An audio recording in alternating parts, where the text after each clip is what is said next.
And we are diving right into the next job. We got a Scout Stage 1 Airbox install. Fairly easy job, really not too bad. Main thing you're going to need here is a jack, which I didn't get a shot of, but you're just going to be using it to support the engine as you remove these top frame rails. And I'm just zapping these bolts off. You can leave the left side on, the right one has to come off. Pop those top two bolts out. And then go ahead and lay the frame rail off to the side. You can actually leave it connected. It's held on by a zip tie sitting on the back right there if you can see it. You can leave that frame rail hanging. Loosen the hose clamp holding the airbox onto the frame. Spray some lube on the manifold to airbox boot. Give her a nice good tug. She should pop right off. Happens to be easier if the bike is a little warmer.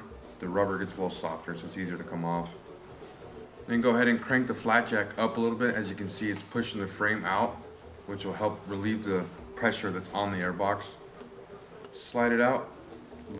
And while it's off, spray some more light lubricant on the frame boot and the intake.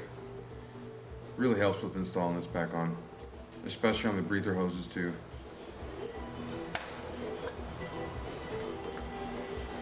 Slide her back in.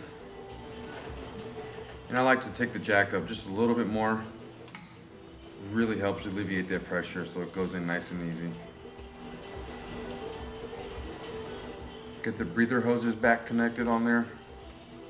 Line up the seal in the airbox to the intake.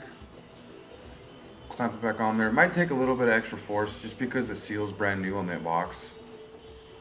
And be careful you don't fold it over too. I should get some better shots, but I don't have the luxury of time when I'm doing these jobs.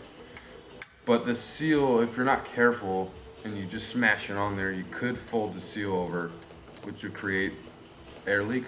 So just be careful, give it some wiggles, make sure the seal is nice and flush all the way around, and it should just push right on in. And here's a shot of lowering the jack back down and what it's gonna do when you put the frame into the airbox. You don't want to smush it, you don't want to go too far in.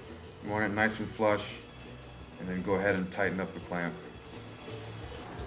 And usually after you align the airbox with the frame, the right frame rail when you go back to install, usually will line up just how it should be, but if not, you just manipulate it with the jack either up or down until the bolts will go in. And then once you get those two top front bolts in, the front and rear ones will just fall into place as well. But if not, use the jack. It'll be slight movements up or down until all the bolts go in nicely. Make sure you can hand tighten them first before you start cranking on them. Torque all the bolts to spec. And that's pretty much it. We'll put the tank back on. Again, using the pig spit. We really love this stuff. It's not thick, it doesn't leave any residual stuff. Tank back on, torque those bolts. And then depending on where you do this, or if you do this in your house or a shop, we'll connect it to our digital wrench program, re-flash it for stage 1, take it for a test run. It's good to go.